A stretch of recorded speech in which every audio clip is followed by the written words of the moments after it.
memenangkan harimu.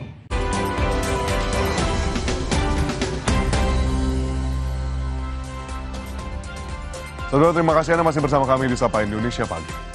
Saudara, meski timnas belum punya pelatih baru setelah Patrick Kluivert dipecat, PSSI masih mempertahankan 3 dari warisan proyek Patrick Kluivert di timnas Indonesia. Ketiganya yaitu Alexander Zwiers, Jordi Cruijff, dan Simon Tahamata.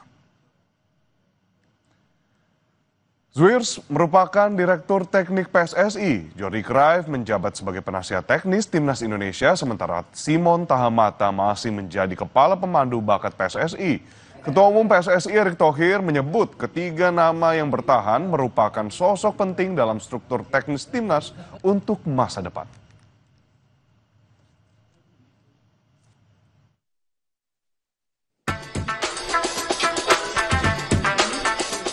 Bukan pelatih legendaris asal Belanda Louis van Gaal. Bukan pula legenda Belanda lainnya, Frank de Boer. Apalagi kembali dibesut oleh Sintayong. Seperti banyak isu beredar terkait siapa pelatih timnas Indonesia. PSSI bersikukuh tidak mau tergesa-gesa dalam menunjuk pelatih timnas Indonesia usai memecat Patrick Kluivert. Meski diharapkan pada agenda FIFA Matchday November mendatang, Ketua Umum PSSI Erick Thohir bilang yang terpenting adalah melaksanakan blueprint yang sudah direncanakan, lolos Piala Dunia 2034. Merespon soal target mencapai ranking 100 dunia, Erick bilang itu menjadi bagian yang harus dipersiapkan di tahun 2026. Blueprint PSSI itu tidak berubah. Kita maunya 2034. Karena kenapa? Ada pembinaan dan juga ada pemain-pemain terbaik yang di luar negeri kita akan coba konsolidasikan. Kita nggak terburu-buru menunjuk kepelatihan. Tadi saya sudah sampaikan bahwa kita prioritaskan buat FIFA Matchday ini, ya kita ada ranking 100 target. Nanti kita bedah, Maret tahun depan kita mesti apa, Juni mesti apa, September mesti apa, Oktober, November kalau tidak salah tahun depan itu FIFA Matchday-nya nempel. Jadi lebih lama, mungkin bisa 15-20 hari kalau tidak salah. Nah kita mesti bikin planning untuk tadi bagaimana kita menuju 100. Bisa nggak dengan pertandingan-pertandingan besar itu? Mencari pelatih baru dengan torehan prestasi yang sudah dicapai STY dan Kluivert menjadi tantangan tersendiri bagi PSSI.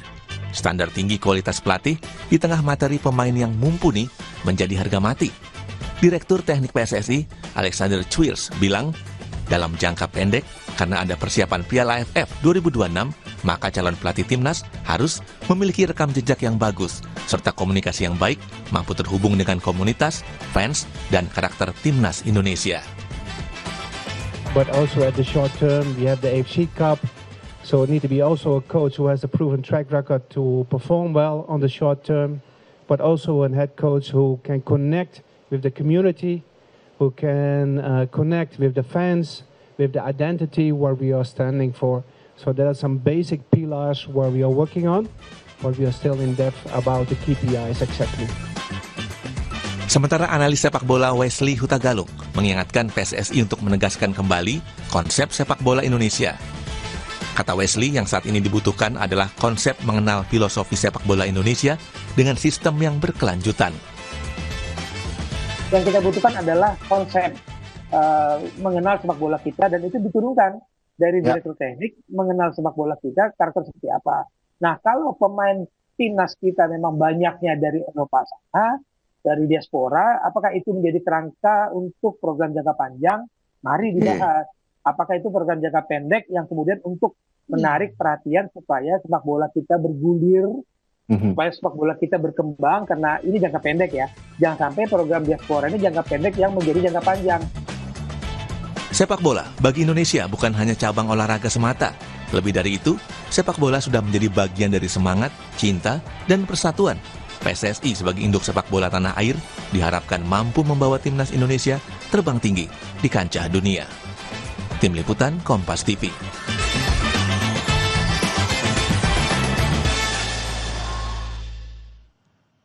Saudara, PSSI tidak mau terburu-buru menunjuk pelatih timnas Indonesia. Apa untung dan ruginya di tengah harapan tinggi rakyat Indonesia akan prestasi tim Garuda di kancah regional dan internasional? Lalu yang kedua, apa dampaknya terhadap mental pemain timnas terutama pemain diaspora? Dan yang terakhir, apakah dengan target roadmap lolos Piala Dunia 2034, PSSI akan memilih pelatih bertaraf internasional untuk jangka panjang?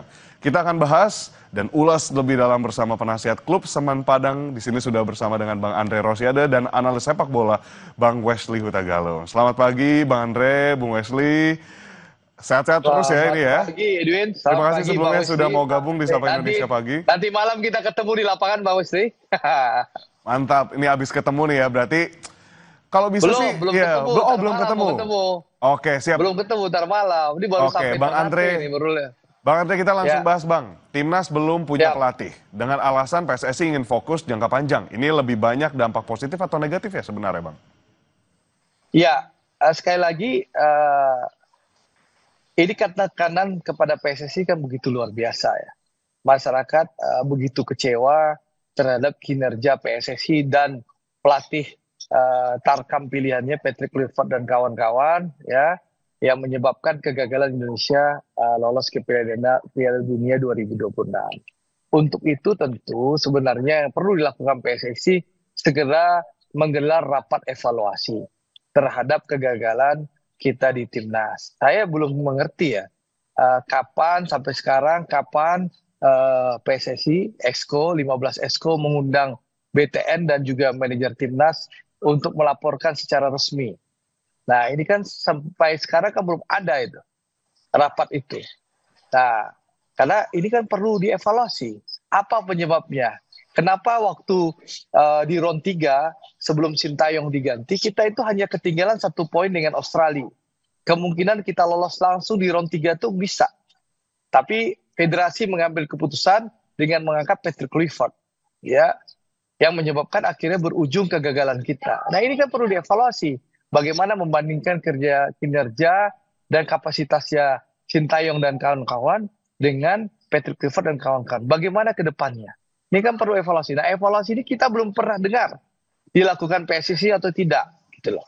Itu yang pertama. Yang kedua, ya kalau saya putusan PSSI untuk menunda ini ya kan bagian dari mengulur waktu untuk meredakan tekanan supporter, di mana mungkin 80% supporter Indonesia menginginkan Coach Shin untuk kembali memimpin timnas kita.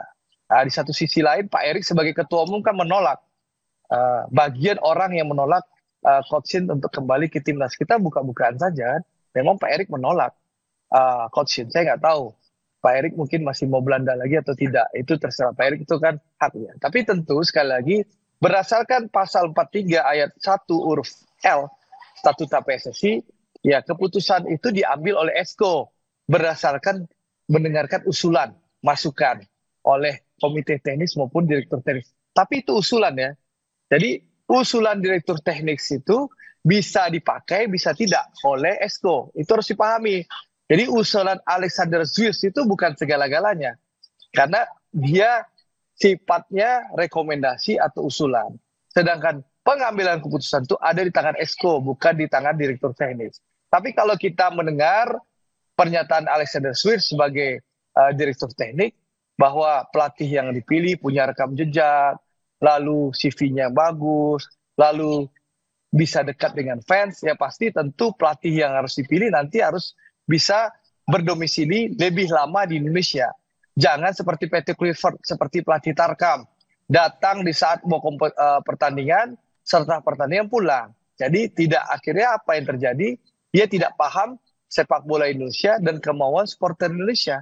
Dan bahkan untuk berkomunikasi dengan supporter pun nggak mau dengan mendatangi di pinggir lapangan. Beda dengan Sintayong, kalah atau menang pun Coach Shin mau mendatangi supporter. Inilah bagian dari keterikatan antara pelatih dengan fans. Gitu. Bang. Jadi itu yang harus dievaluasi, Bang. Sekali lagi, ya pelatih itu kewenangan federasi. Tapi pertanyaannya apakah yang pasti Pak Erik kan tidak mau Sintayong. Itu kan bukan sudah rahasia umum lagi. Dengan kita mendengarkan cerita move on, dan pernyataan beliau pasti beliau nggak mau Sintayong. Oke, Bang Andre. Pertanyaannya publik, sebentar, pertanyaannya publik kan ingin Sintayong. Bagaimana caranya? Tentu sekali lagi kembali kepada supporter. Oke, baik Bang Andre, kita tahan dulu. Apakah supporter akan terus menyuarakan Sintayong atau tidak? Itu terserah supporter. Siap Bang Andre, kita tahan dulu karena nanti kita akan bicarakan soal itu. Potensi-potensi apa saja yang harus dimiliki oleh pelatih berikutnya. Nah, pertanyaan yang sama untuk Bang Wesley. Bang Wesley, ini terkait dengan alasan ingin fokus jangka panjang. Lebih banyak positif atau negatif ya sebenarnya? Kita kembali ya Mas Edwin, kembali tujuan federasi dalam waktu dekat apa? Kan dalam setiap planning akan kita bisa mengatur target-target kerja ya. Kita bisa melihat target ini apa, bulan depan apa. Oke, federasi sudah memutuskan FIFA Matchday di November bukan untuk tim nasional senior. Oke, diberikan kepada tim U23. Oke, kita hargai itu bahwa itu persiapan menuju SEA Games. Tapi kembali kepada keputusan. Saya yakin federasi dalam hal ini Pak Erik sebagai ketum tidak lagi terburu-buru karena belajar dari kasus pengalaman. Penunjukan pelatih Clever saya tidak yakin melewati rapat ESCO ketika pergantian Sintayong. Dan pertanyaan saya Mas Edwin, siapa sih di ESCO itu yang bisa bicara unsur teknis? Kita bicara teknis sepak bola. Ada tidak unsur teknis di ESCO? Ada tidak jajaran federasi itu dari ketum, ada nggak unsur teknis? Sehingga kemudian bisa memberikan cara masukan. Kita butuh sepak bola seperti ini untuk Indonesia. Kita butuh membangun filosofi seperti ini. Kita punya anak-anak bangsa bermain seperti ini. Sehingga kita punya pelatih yang ini. Saya sepakat. Besok pelatih jangan lagi hanya datang dan pergi menjelang pertandingan. Kenalilah anak-anak bangsa ini. Main bola seperti apa sih? Kenalilah sepak bola Indonesia itu kekuatannya di mana. Sehingga kemudian bersama direktur teknik, bersama penasihat teknik bisa merancang sebuah program jangka panjang dan pelatih mana yang cocok. Tapi kembali tadi kita harus ingat, saya berkali-kali katakan, Januari 2025 federasi kita PSSI bekerjasama dengan KNPB. Ada beberapa poin-poin termasuk salah satunya adalah pengembangan sumber daya manusia, pengembangan pelatih termasuk pertukaran. Apakah ini menjadi penjara kita untuk terus kemudian mengarahkan pelatih nasional kita kepada KNPB. Ini yang perlu didalami dan itu harus dibahas bersama ESCO dan DITEK. Nah, pertanyaan saya gitu, unsur teknis itu di ESCO berapa orang sih yang bisa memberikan masukan kepada ketum untuk mengambil keputusan kita butuh pelatih sepak bola yang seperti ini. Oke, Bang Andre tadi sudah sempat juga menyebutkan sama kayak Bang Wesley bahwa harus ada rapat besar-besaran untuk mengevaluasi terutama dari Exco seperti itu. Nah tadi Bang Andre juga sempat sebut penonton harus bisa engage dengan pelatihnya. Nah tapi kalau kita berbicara soal pelatih harus bisa engage. Pelatih harus bisa engage sama penonton. Nah, kalau sekarang kita berbicara soal pemain, Bang, apa dampaknya terhadap mental pemain timnas terutama pemain diaspora? Kalau pemain tentu dia akan mengikuti siapapun pelatih yang dipilih oleh federasi. Begitulah hukum halam. Ya, aturan dalam dunia sepak bola ya pemain harus mengikuti pelatih. Makanya pilihlah pelatih yang punya rekam jejak, pilihlah pelatih yang profesional, pilihlah pelatih yang punya nama besar dan juga punya kemampuan untuk memimpin tim. Ya kalau bisa ya kita pilih pelatih yang pernah membawa timnas negara lain berkompetisi di Piala Dunia atau meloloskan ke Piala Dunia. Sehingga jelas bahwa pelatih ini punya rekam jejak yang luar biasa atau membawa klubnya menjadi juara yang dia pelatih gitu loh. Nah ini kan penting juga, jangan sampai pelatih gagal di negara lain karena hanya punya nama besar, mau datang wawancara pas Natal kita pilih. Ya inilah kejebaknya. Jadilah kita gagal total di timnas di Piala Dunia tahun 2026 ini. Karena pelatih yang kita pilih orang gagal di Kurakau, kita masih pakai ini orang. Dan datangnya pas saat pertandingan udah saya kritik, tetap nggak dilakukan perbaikan. Padahal saya udah ingatkan, ini kayak pelatih Tarkam, datang di saat mau tanding, lalu setelah tanding langsung pulang, saya kritik. Bahkan saya diminta, tolong jangan ganggu persiapan tim. Ya saya diam, berbulan-bulan saya diam, nggak komentar soal timnas. Tapi saya ingatkan, saya akan komentar setelah round 4. Ya setelah gagal ya tentu kita berkomentar. Komentar kita itu dalam rangka evaluasi, dalam rangka perbaikan. Dan PSSI juga harus mau membuka diri untuk perbaikan dan evaluasi, bukan nanti orang mengkritik, mengevaluasi, berikan masukan, dibikinlah narasi memecah belah, gitu loh, mengadu domba. Padahal yang bertanggung jawab federasi. Keputusan federasi memilih Patrick Kluivert itu jelas salah, dan itu harus dipertanggungjawabkan secara terbuka kepada publik pendukung sepak bola Indonesia. Ratusan juta orang kecewa. Nah, kita punya kesempatan 180 menit menuju Piala Dunia. Sekarang sia-sia. Karena apa? Karena kesalahan federasi memilih Patrick Kluivert menjadi pelatih timnas kita. Mimpi kita dikubur. Nah, gitu loh. Nah, ini harus dilakukan evaluasi. Ego, ya, itu harus dihilangkan. Timnas ini milik bersama, milik jutaan rakyat Indonesia, bukan milik pribadi. Gitu loh. Kalau milih pemilik klub, boleh. Saya yang nentuin pelatih. Ini kan juga harus didengar dong aspirasi. Gitu loh. Aspirasi supporter apa? Kan gampang. Oh, supporter misalnya pengen Coach Sintayong. Oke. Ada syarat dan ketentuan untuk kita jadikan Sintayong apa? Target kan Sintayong harus juara Piala AFF 2026. Harus bisa masuk 4 besar Piala Asia 2027. Barulah nanti apakah dia diperpanjang untuk kualifikasi Piala Dunia atau tidak. Kan bisa. KPI-nya jelas. Jelas target-targetnya terukur gitu loh. Berarti sebenarnya kan harus bisa, lebih dengar ke penonton Bang Andre ya? Betul. Iya dong. Kalau kan aspirasi masyarakat kecewa. Supporter kecewa. Ya, karena kesalahan dalam memilih. Apa sih kita menghilangkan ego kita untuk menerima masukan masyarakat? Nah, bagaimana mengontrol masukan masyarakat itu supaya capaian target tercapai? Ya udah, ada KPI jelas di kontrak tuh dibunyikan. Kalau Anda nggak lolos Piala Juara AFF 2026, Anda dipecat. Atau kalau lolos, tapi kalau nggak masuk 4 besar, Anda saya pecat, nggak bisa memimpin kualifikasi untuk Piala Dunia 2030. Kan bisa. Ini soal ego saja. Ya, gitu loh. Kalau masalah komunikasi, saya rasa kalau bermasalah dengan 1-2 pemain kan komunikasi itu kan bisa biasa-biasa, itu dinamika dari ruang ganti gitu loh. Karena kan saya pernah bilang ada pemain yang memang menyampaikan setelah lawan Cina stay out atau saya out, dan itu di depan Pak Marji dan dokter timnas Dr. Alfian, dan itu kan pernyataan saya nggak pernah dibantah oleh PSSI karena yang saya sampaikan fakta gitu loh. Dan ini penting, ini bukan ingin membuli pemain, bukan, ini bagian mengevaluasi ke depan. Jangan ada pemain yang merasa lebih besar dari Garuda di dadaku gitu loh. Dan harusnya federasi menasihati pemain itu, mendekati pemain itu, bukan memfasilitasi pemain itu untuk menggulingkan pelatih yang menjabat gitu loh. Ini persepsi yang salah dari federasi gitu loh. Bang Andre, dari sejumlah itu Jordi Amat saja, Jordi Amat yang pernah melawan Ronaldo dan Messi saja kelakuannya nggak begitu gitu. Bang Andre, dari sejumlah PR dan juga evaluasi, kira-kira siapa yang pantas jadi kandidat pelatih kita? Ya, itu kewenangan di federasi. Kalau saya kan mengusulkan CLBK dengan Coach Shin. Bang Andre punya nama, Bang? Keputusan kan, ya saya mengusulkan CLBK dengan Coach Shin. Kenapa saya usulkan CLBK dengan Coach Shin? Ada beberapa alasan. Pertama, alasan teknis ya, tentu Coach Shin sudah paham kultur Indonesia, sudah paham sepak bola Indonesia, sudah tahu pemain Indonesia, bisa langsung bekerja menghadapi FIFA Matchday. Itu satu. Yang kedua, dari segi ekonomi.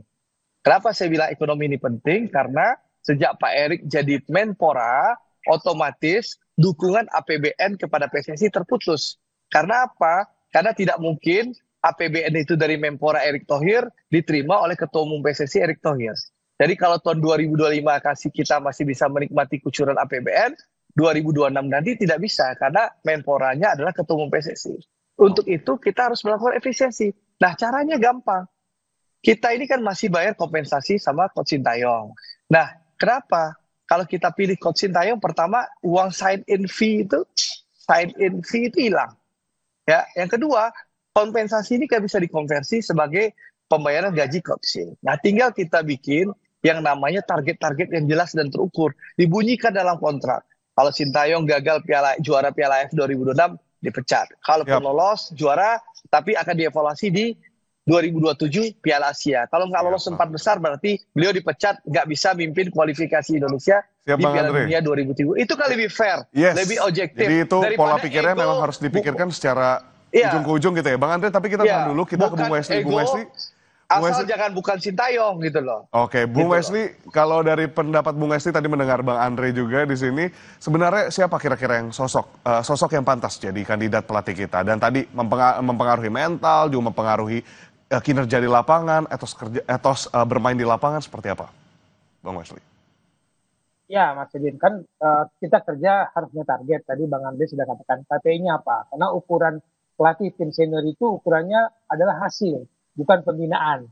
Jadi kita harus punya target kerjasama kepada pelatih. Pelatih kita punya target ini, mau atau tidak dengan kompensasi. Tadi juga soal biaya.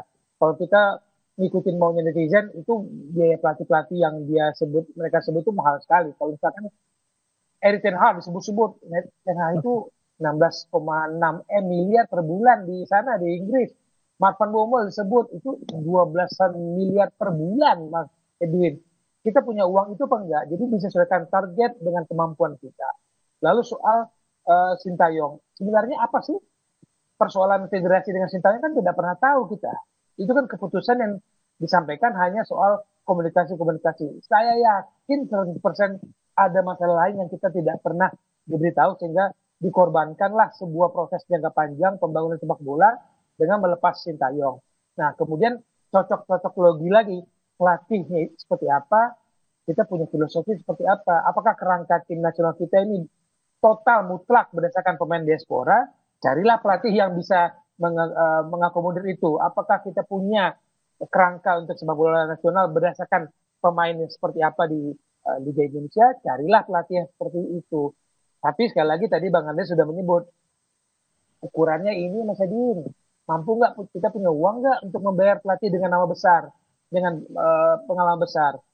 Dan satu lagi Mas Edin, kita nggak bisa membangun sesuatu berdasarkan nama besar dan masa lalu, harus lewat sistem.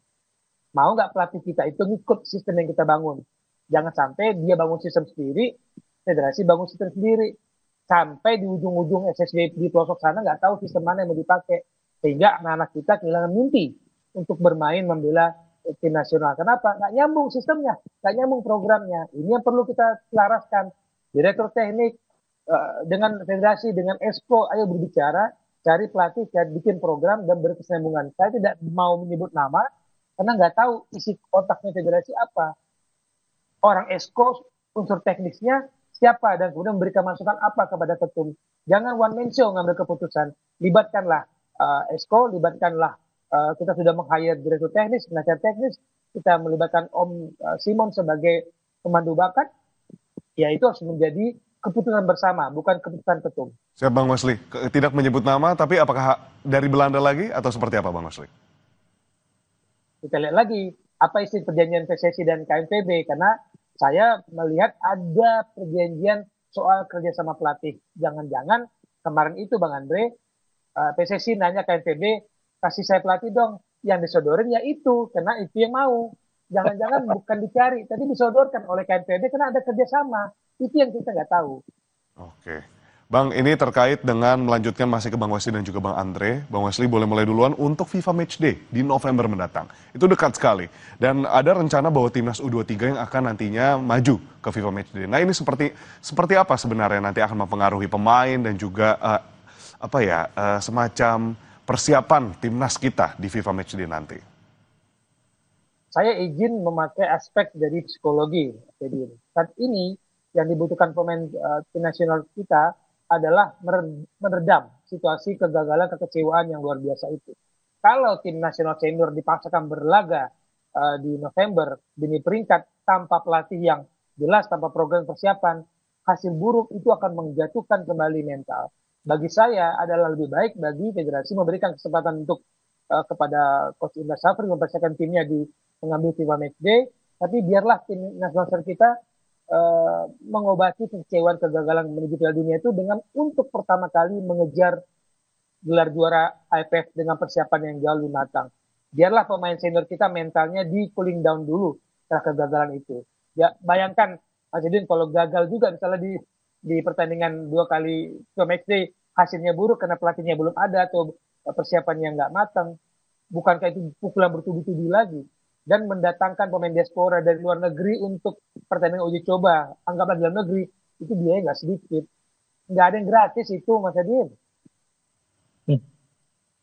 Baik, Bang Andre, secara singkat, apakah ada deadline yang Bang Andre lihat kira-kira tepat untuk segera menentukan?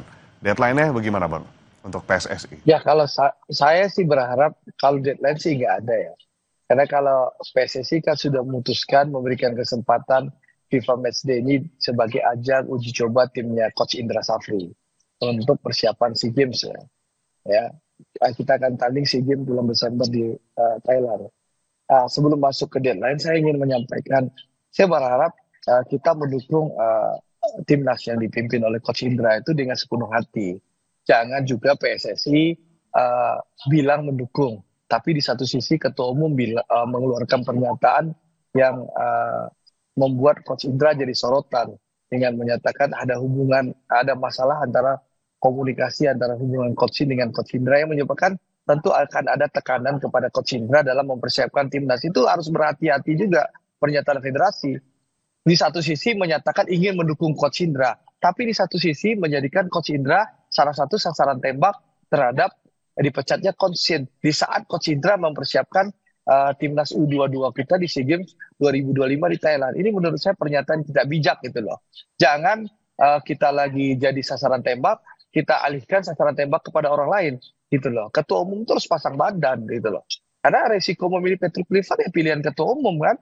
Kan kalau saya dengar dari Esko, nggak ada Esko diajak untuk bicara memilih Patrick Kluivert ini gitu loh. Ya itu tanggung jawab Ketua Umum harus berani memikul tanggung jawab itu gitu loh, bukan memberikan sasaran tembak kepada Coach Indra yang jelas Buza punya prestasi, beliau memutus puasa emas SEA Games kita 32 tahun kemarin. Dan satu lagi, Coach Indra itu satu-satunya orang di Asia Tenggara yang punya sarjana dirtek. Bahkan Alexander Zwiers yang dipilih Pak Erik itu jadi dirtek, kita belum punya loh sarjana dirtek itu, beliau masih sekolah loh. Pak Alexander Zwiers sudah proses untuk dapat sarjana. Untuk harapannya Bang Andre?